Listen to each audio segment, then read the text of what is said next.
Hello everyone. Today's topic is publication ethics. Ethics has been well called the religion of science.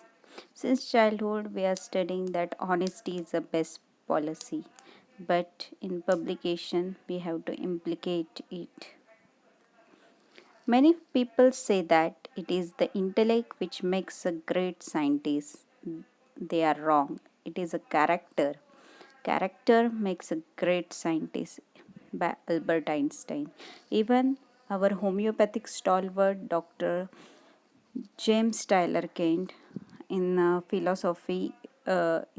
lectures of homeopathic philosophy under the chapter drug proving explain us that the homeopathic scientist should be in a state of purity, state of humility, and without the self conceit.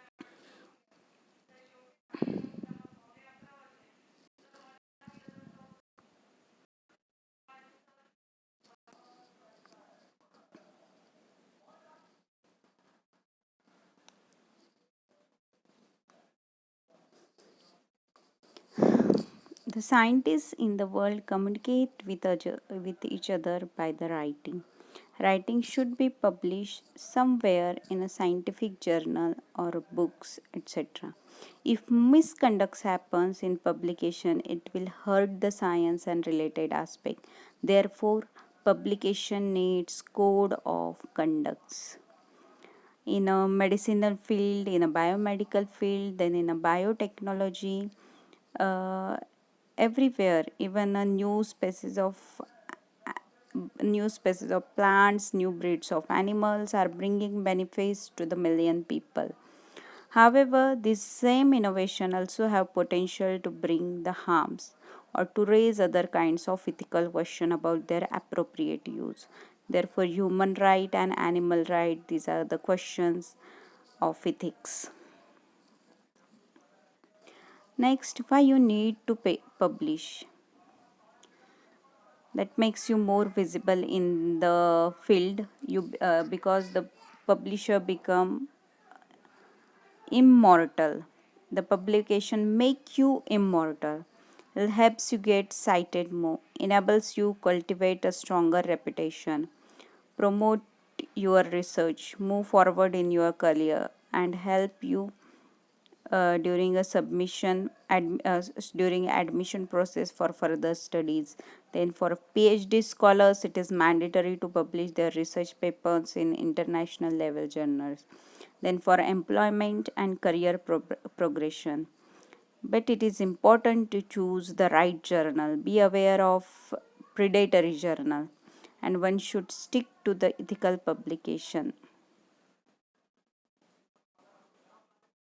Next, what is a ethical publication? Ethical publication, it ensures the scientific progress, it protects the life and the planet, it promotes the ethical behavior, it is good for your reputation. Next is publishing misconduct. The plagiarism, research fraud, fabrication, falsification, etc. All these are the publication misconduct. So let's study.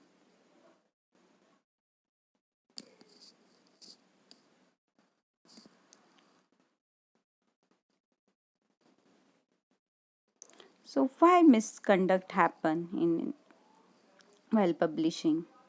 So faculty selection, compulsion for publication, increment and academic performance index, publish or perish, karo ya maro, this type of attitude in institute. Fame, lack of time, in hurry you are publishing your publication, then promotions, rewards, etc. Because of this all reason the misconduct happens. Next, ethics or publishing. Understanding the boundaries in a scientific research and publishing. The authorship dispute. Who will be the author? Who will be the co author? Next is plagiarism. Next, conflict of interest. Simultaneous submissions, salami slicing, and research fraud. Let's study first publication misconduct, that is authorship. Who will be an author? An author is generally considered to be an individual who has made the significant intellectual contribution to the study. Naming the authors on scientific paper ensures that the appropriate individuals get credit and are accountable for the research. All the person designed as author should qualify for authorship.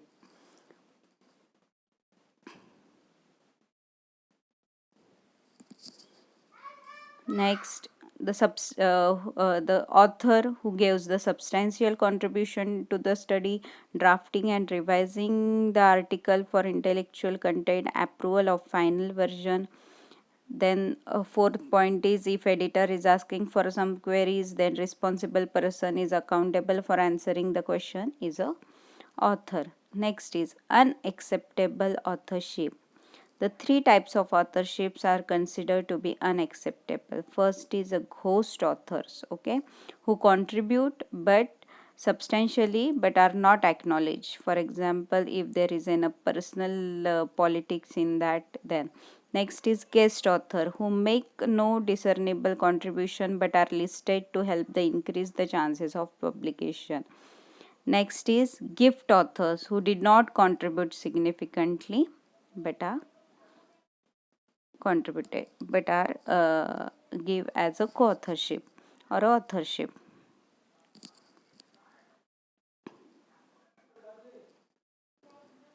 So authorship disputes, some dispute are based on misconduct. Okay. Next is this is a plagiarism.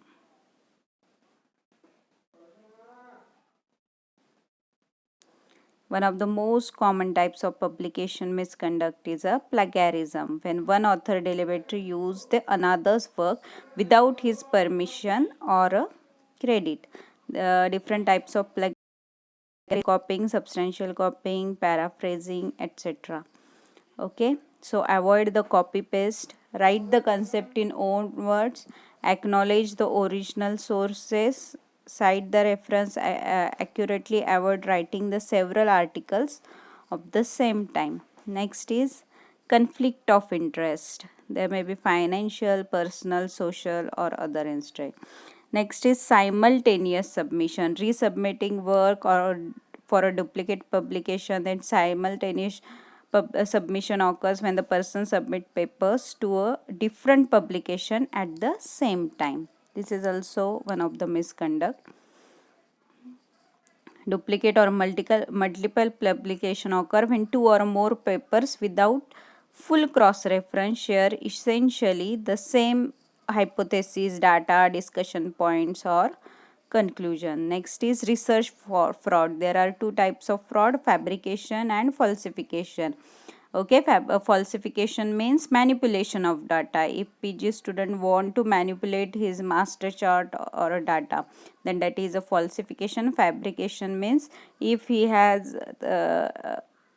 taken a data from senior's thesis, then that is a fabrication. Next is salami slicing, means what? Slicing the research that would form one meaningful paper into several different papers is called salami publication or salami slicing.